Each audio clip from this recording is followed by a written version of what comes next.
Hello everyone, this is Shalini and आपका स्वागत है हमारे चैनल मेट एजुकेशन में।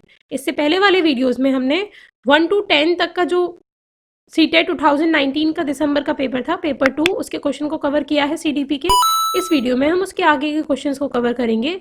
देखते हैं question number 11। In a progressive classroom, एक प्रगतिशील कक्षा में knowledge is constructed by the learner, विद्यार्थी के द्वारा ज्ञान की संरचना की जाती है। Second, knowledge is received passively bye the learner, विद्यार्थी के द्वारा निष्क्रिय रूप से ज्ञान प्राप्त किया जाता है।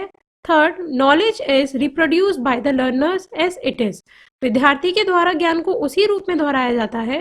Fourth, knowledge is recalled by the learner as per instructions of the teacher, शिक्षक के द्वारा निर्देशों के अनुसार विद्यार्थी के द्वारा ज्ञान का अनुसरण किया जाता है। इन चारों में से कौन सा करेक्ट ऑप्शन है, जल्दी बताइए। और अगर आपको सीडीपी के और क्वेश्चंस चाहिए तो आप हमारी वेबसाइट metaeducation.co.in पर जाके विजिट कर सकते हैं। वहाँ पर आपको फुल एमसीक्यूज मिल जाएंगे सीडीपी से रिलेटेड, और भी सीटेट से रिलेटेड कंटेंट वहाँ अवेलेबल है, जिसका लिंक आपको डिस्क्रिप्शन में मिल जाएगा। उसके अलावा आप हमारे Facebook page, Facebook group, Instagram page और जो हमारा टेलीग्राम ग्रुप है जहाँ आप डिस्कशन कर सकते हैं, उस पर भी आप ऐड कर सकते हैं अपने आप को। लिंक सभी के आपको डिस्क्रिप्शन में मिल जाएंगे। तो देखिए 11th क्वेश्चन का आंसर जल्दी बताइए, क्या करेक्ट होगा। Yes, the correct answer is option number 1, knowledge is constructed by the learner, विद्यार्थी के द्वारा ज्ञान की संरचना की जाती है। जो कंस्ट्रक्टिविस्ट थ्योरी है उसके अकॉर्डिंग देखा जाए तो एक जो प्रगतिशील कक्षा है वहां पर जो नॉलेज है, अगर बच्चा उसको क्रिएट कर रहा है अपने प्रीवियस एक्सपीरियंसेस के आधार पर, या फिर जो भी उसका बैकग्राउंड है उसके आधार पर, जो उसके पास नॉलेज है प्रीवियस उसके आधार पर, वो एक हमारा प्रोग्रेसिव क्लासरूम कहा जाएगा। अदरवाइज अगर वो रट के क्रिएट कर रहा है नॉलेज को, या फिर वो जो हमने पढ़ा दिया वही चीज़ें बता रहा है, तो वो एक प्रोग्रेसिव क्लासरूम का एग्जाम्पल नहीं है। नेक्स्ट देखते हैं question number 12। Continuous and comprehensive evaluation include, सतत एवं समग्र मूल्यांकन में क्या शामिल है। फर्स्ट, ओनली फॉर्मेटिव असेसमेंट, केवल संरचनात्मक आकलन। सेकेंड, ओनली समेटिव असेसमेंट, केवल संकलनात्मक आकलन। Third, neither formative nor summative assessment, ना तो संरचनात्मक ना ही संकलनात्मक आकलन। Fourth, both formative and summative assessment using a wide variety of strategies, विविध प्रकार की रणनीतियों का प्रयोग करते हुए दोनों संरचनात्मक एवं संकलनात्मक आकलन का प्रयोग करना। So the correct answer is option number 4, both formative and summative assessment using wide variety of strategies. दोनों ही चीज़ें हमें यूज़ करनी है, संरचनात्मक भी और संकलनात्मक भी। दोनों प्रकार के आकलन को जब हम यूज़ करेंगे तभी जाके हम सीसीई यानी कि comprehensive, continuous and comprehensive evaluation कर पाएंगे। नेक्स्ट देखते हैं question number 13। A student in your class has been told again and again from different sources that pupil from his social group typically perform poorly in academics. To reduce the impact of this stereotype and resultant stereotype threat, a teacher is initial step can be. आपकी कक्षा में एक विद्यार्थी को विभिन्न स्रोतों से बार बार ये बताया गया कि उसके सामाजिक वर्ग के लोग शैक्षिक क्षेत्र में निम्न स्तरीय प्रदर्शन करते हैं। इस रूढ़िवादिता को एवं परिणामिक रूढ़िवादी आशंका के प्रभाव को कम करने के लिए एक शिक्षक को क्या पहल करनी चाहिए। सिंपली ये बता रहे हैं कि कोई एक स्पेसिफिक सोसाइटी या कोई एक स्पेसिफिक कास्ट के बारे में क्लास में जब बताया जा रहा है कि ये लोग होते हैं वो ऐसा करते हैं, तो इससे जो प्रभाव, पहले तो इसी बात को खत्म कर रहा है, दूसरा इससे जो प्रभाव पड़ेगा उस बच्चे पे, उसका जो रिजल्ट आएगा, उस चीज़ को अगर हमें खत्म करना है तो एक टीचर को क्या करना चाहिए। फर्स्ट, इग्नोरिंग सच कंसर्न्स, इस प्रकार के सरोकारों को अनदेखा करना चाहिए। Second, organising competition between student from different social group, विभिन्न सामाजिक वर्गों के विद्यार्थियों के बीच प्रतियोगिता आयोजित करनी चाहिए। Third, suggesting to the student to leave academics and join some other domains, विद्यार्थी से पढ़ाई छोड़कर किसी अन्य क्षेत्र में शामिल होने के लिए सलाह देनी चाहिए। Fourth, presenting stories and examples of role models from different social groups, विभिन्न सामाजिक वर्गों के रोल मॉडल से संबंधित कहानियां एवं उदाहरण को प्रस्तुत करना चाहिए। तो करेक्ट आंसर क्या होगा इसका, जल्दी बताइए। यस, इन चारों में से जो बेस्ट करेक्ट आंसर है वो है आपका ऑप्शन नंबर 4। बाकी के 1, 2, 3 हमारे नेगेटिव आंसर्स हैं जिनको हम पहले ही एलिमिनेट कर देना चाहिए। तो फोर्थ जो है कि हमें विभिन्न सामाजिक वर्गों के रोल मॉडल से संबंधित कहानियां एवं उदाहरण बच्चों को प्रस्तुत करने चाहिए। जो ऐसे लोग हैं, जो हम पिछड़े समाज के लोग जिनको बोलते हैं, अगर ऐसा कोई एग्ज़ाम्पल आपके सामने आता है कि उन्होंने अच्छा काम किया, बहुत हमारी सोसाइटी में ऐसे एग्ज़ाम्पल्स हैं, तो उनका हमारी क्लास में बच्चों को बार-बार उन एग्ज़ाम्पल्स को दिखाना चाहिए, बताना चाहिए, जिससे कि जो सारे बच्चे हैं वो भी मोटिवेट हों, और जो ऐसा कोई बच्चा है जो किसी स्पेसिफिक ग्रुप से रिलेटेड है और उसको ये प्रॉब्लम है कि उसके सामने बार-बार ये बातें आती हैं कि आप इस पर्टिकुलर ग्रुप से रिलेटेड है, तो आप ऐसे हैं, तो वो चीज़ें भी खत्म होंगी। नेक्स्ट देखते हैं question number 14। In an inclusive classroom a teacher should, एक समावेशी कक्षा में शिक्षक को क्या करना चाहिए? First, believe that every child has a potential to learn as per their abilities and strength. ये विश्वास करना चाहिए कि प्रत्येक बच्चे में अपनी योग्यताओं एवं शक्ति के अनुसार सीखने की क्षमता है। Second, show an attitude of pity and sympathy towards disabled learners. अशक्त अधिगमकर्ताओं के प्रति दया एवं सहानुभूति का भाव प्रदर्शित करना चाहिए। Third, use labels such as handicapped child, retarded child to categorize children. बच्चों को अपाहिज बच्चा, मंदबुद्धि बच्चा आदि के रूप में वर्गीकृत करना चाहिए। Fourth, pay attention only to the gifted and talented children. केवल प्रतिभाशाली एवं योग्य बच्चों पर ध्यान देना चाहिए। Yes, the correct answer is option number 1. Believe that every child has a potential to learn as per their abilities and strength. ये विश्वास करना चाहिए कि प्रत्येक बच्चे में अपनी योग्यताओं एवं शक्ति के अनुसार सीखने की क्षमता है। ये इसका करेक्ट आंसर होगा। देखिए, सेकंड करेक्ट आंसर क्यों नहीं होगा? क्योंकि हमें पिटी या सिंपैथी दिखाकर कोई फ़ायदा नहीं होना है। उससे बच्चे का जो मोरल है वही डाउन होगा और कुछ नहीं होगा। ना है हमें उन्हें किसी तरीके से कैटेगराइज़ या लेबल्ड करना है कि वो हैंडीकैप्ड है या कुछ है। और केवल गिफ्टेड बच्चों पर भी हमें अटेंशन देने से कोई फ़ायदा नहीं होगा, क्योंकि जो किसी तरीके से अगर डिसेबल भी हैं या जो पिछड़े हुए हैं, उनको उससे और प्रॉब्लम होगी और उनका विकास नहीं हो पाएगा। इसलिए हमें ये सोचना है कि हर जो बच्चा होता है उसकी अपनी क्षमता, अपनी योग्यता होती है, जिसके अनुसार वो सही समय पर सारी चीज़ें सीख जाता है। और हर किसी में सीखने की एबिलिटी होती है, तभी जाके टीचर उस पर वर्क कर सकता है। चलिए नेक्स्ट देखते हैं question number 15। A student show the following signs in the classroom. एक विद्यार्थी कक्षा में निम्नलिखित लक्षण प्रदर्शित करता है। एंजाइटी अराउंड रीडिंग, पढ़ने के प्रति चिंता। डिफिकल्टी इन रिकॉग्नाइजिंग वर्ड्स और लेटर्स, शब्दों या अक्षरों को पहचानने में कठिनाई। थर्ड, पुअर वोकेबलरी स्किल, निम्न स्तरीय शब्दावली कौशल। डिफिकल्टी विद अंडरस्टैंडिंग और रिमेम्बरिंग व्हाट वाज रीड, पहले पढ़े हुए पाठ को समझने या याद करने में कठिनाई। These are an indication of, ये किसके सूचक है? ये जो चारों पांचों चीजें आपको बताई, ये चीजें किसकी सूचक है? क्या हम कहेंगे कि बच्चा क्या है? ही और she is an autistic student, एक स्वलीन विद्यार्थी के लक्षण है। अ क्रिएटिव स्टूडेंट, एक सृजनात्मक विद्यार्थी के लक्षण है। Third, a student with learning disability, एक अधिगम अशक्ता वाले विद्यार्थी के लक्षण है। या fourth, a student with mental impairment, ऐसा बालक जिसमें मानसिक क्षति है, वो वाले विद्यार्थी के लक्षण है। कौन सा इसका करेक्ट आंसर होगा? Yes, the correct answer should be a student with learning disability. अधिगम अशक्ता वाले विद्यार्थियों के लक्षण है।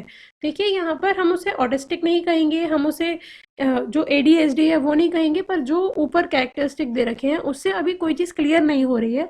ये समझ में आ रहा है उसे पढ़ने में प्रॉब्लम हो रही है, उसको याद नहीं रहता है पिछला जो भी है, तो कुछ ना कुछ उसे लर्निंग डिसेबिलिटी हो सकती है। बट अभी इन्हीं चारों पांचों चीज़ों के आधार पर हम कुछ भी निर्णय नहीं ले सकते। इसलिए इसका जो थर्ड आंसर है, ऑप्शन है, a student with learning disability, अधिगम अशक्ता वाले विद्यार्थी के सूचक हैं ये। Third option is the correct answer. Next देखते हैं question number 16। A teacher can address needs of specially abled learners in an inclusive classroom by, एक शिक्षक एक समावेशी कक्षा में विशेष योग्यता वर्ग वाले अधिगमकर्ताओं की आवश्यकताओं को किस प्रकार से बता सकता है, संबोधित कर सकता है? First, emphasising upon practice and drill and using paper pencil test for assessment, आकलन के लिए पेपर पेंसिल टेस्ट का प्रयोग करना तथा अभ्यास एवं रटने पर बल देना।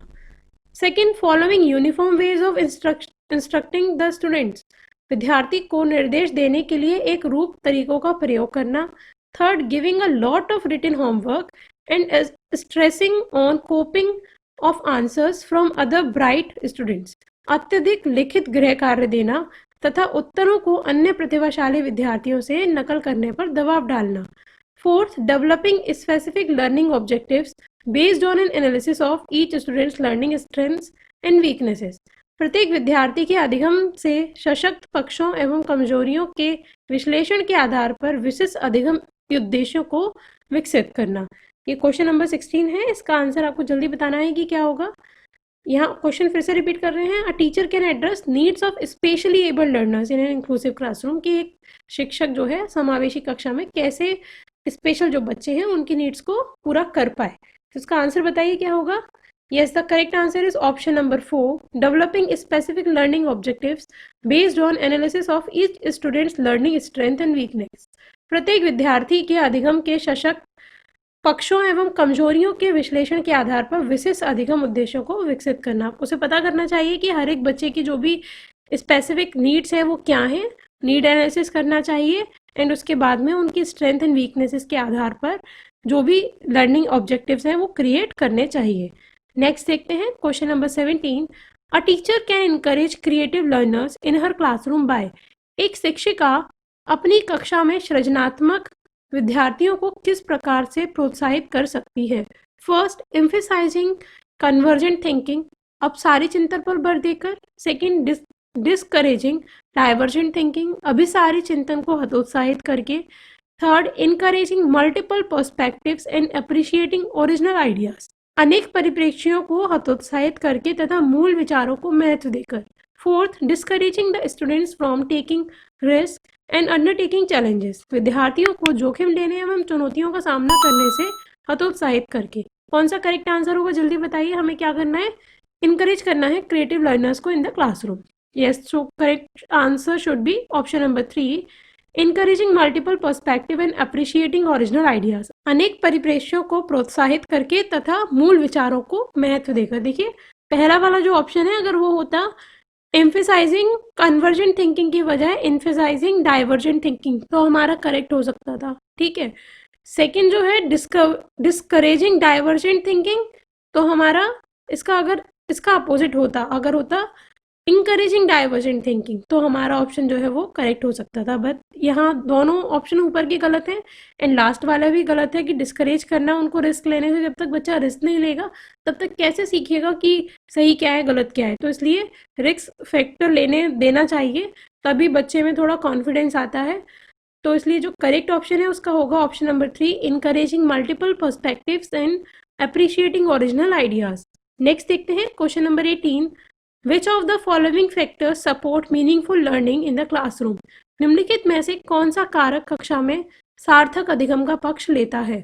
First, increasing numbers of test to motivate children to learn, बच्चों को पढ़ने के लिए अभिप्रेरित करने हेतु परीक्षणों की संख्या को बढ़ाना। Second, increasing rewards to motivate children to learn, बच्चों के पढ़ने के लिए अभिप्रेरित करने हेतु पुरस्कारों को बढ़ावा देना। Third, following only the lecture mode of instruction, निर्देश के लिए केवल व्याख्यान विधि को अपनाना। Fourth, showing genuine interest in the content matter and having concern for children's overall wellbeing and learning, विषय वस्तु तथा बच्चों के संपूर्ण कुशल क्षेम एवं अधिगम के प्रति सच्चा सरोकार रखना। Which one is the correct answer of question number 18, जल्दी बताइए। Yes, the correct answer should be option number 4, showing genuine interest in the content matter and having concern for children's overall well-being and learning. विषय वस्तु तथा बच्चों के संपूर्ण कुशलक्षेम एवं अधिगम के प्रति सच्चा सरोकार रखना। नेक्स्ट देखते हैं question number 19। An example of effective problem solving strategy is, निम्नलिखित में से कौन सा प्रभावशाली समस्या समाधान रणनीति का एक उदाहरण है। First, not paying any attention to evaluating the solution, समाधान के मूल्य पर बिल्कुल ध्यान नहीं देना। Second, functional fixedness, focusing on only the conventional function of an object, क्रियात्मक अन्वयता, एक वस्तु के केवल परंपरागत कार्य पर ध्यान देना। Third, response set, getting stuck on one way of representing a problem, प्रतिक्रिया निर्धारण, समस्या प्रस्तुतिकरण के एक ही आयाम में सीमित रहना। Fourth, means and analysis, dividing the problem into number of goals, सब गोल्स, साधन साध्य विश्लेषण, समस्या को अनेक उपलक्ष्यों में विभाजित करना। Yes, the correct answer is option number 4। यहाँ पर क्या कर रहे हैं हमें क्या करना है, इफेक्टिव प्रॉब्लम सॉल्विंग स्ट्रेटेजी जो है वो यूज़ करनी है। तो उसका एक एग्जांपल क्या हो गया हमारा कि अगर हम एक ही जो प्रॉब्लम है उसको स्पेसिफिक सब गोल्स में डिवाइड कर दें तब जाके हम उसका जो सॉल्यूशन है वहाँ तक पहुँच सकते हैं। जैसे अगर कोई प्रोजेक्ट दिया गया है कि स्पेसिफिक आपको कोई सोलर इक्विपमेंट बनाना है, ठीक है, ये आपका मेन प्रोजेक्ट है, ये मेन एक प्रॉब्लम आ गई कि आपको कोई एक सोलर इक्विपमेंट बनाना है। अब उसकी जो स्पेसिफिक अगर आप सब गोल्स अपने डिफाइन करें कि वो किस चीज़ से होना चाहिए, सोलर इक्विपमेंट तो हो गया, अब वो कुकिंग से रिलेटेड हो या फिर वो हीटिंग से रिलेटेड हो या वो कोई एनर्जी जो है डेवलप कर रहा हो उससे रिलेटेड हो, मतलब इलेक्ट्रिक एनर्जी डेवलप करे उससे रिलेटेड हो, तो इस टाइप के आप सब गोल्स बनाते जाएंगे ना, जैसे जैसे वैसे वैसे आपकी प्रॉब्लम क्या होती जाएगी, स्पेसिफिक होती जाएगी और आपको उसके सॉल्यूशन इजीली मिलते चले जाएंगे। नेक्स्ट देखते हैं question number 20। Which of the following is not an effective strategy for teaching learning? निम्नलिखित में से कौन सी शिक्षण अधिगम के लिए एक प्रभावशाली शिक्षण प्रणाली नहीं है? First, encouraging children to make intuitive guesses, बच्चों को अंतर्दृष्टि के द्वारा अनुमान लगाने के लिए प्रोत्साहित करना। सेकेंड, एक्सपेरिमेंटेशन एंड एक्सप्लोरेशन, प्रयोग एवं पर्यवेक्षण। थर्ड, डायलॉग एंड डिस्कशन, संवाद एवं परिचर्चा। Third and fourth, focusing on reproduction of knowledge as given, दिए गए ज्ञान को दोहराने पर ध्यान केंद्रित करना। इन चारों में से ऐसी कौन सी स्ट्रेटेजी है जो इफेक्टिव नहीं है, ये बताना है आपको। यस, तो correct answer is focusing on reproduction of knowledge as given, दिए गए ज्ञान को दोहराने पर ध्यान केंद्रित करना। अगर बच्चा जो है जो भी ज्ञान दिया गया है उसको वैसा का वैसा रिकॉल कर देगा या वैसा का वैसा रिप्रोड्यूस कर देगा तो उसकी कोई भी इफेक्टिव उसमें नॉलेज नहीं आएगी, तो ये एक इफेक्टिव टीचिंग लर्निंग का एग्जाम्पल नहीं है। आई होप आपको आज के वीडियो समझ में आए होंगे। अगर आपके कोई भी डाउट है आप हमें कमेंट करके पूछ सकते हैं, और अगर आपको ऐसे ही और मोर कंटेंट चाहिए तो आप हमारी वेबसाइट metaeducation.co.in पर लॉगिन कर सकते हैं। अगर आपको आज का वीडियो पसंद आया है then please like this video, अपने फ्रेंड्स को शेयर कीजिए, और अगर आप इस चैनल पे नए हैं then subscribe our channel. Thank you and have a nice day.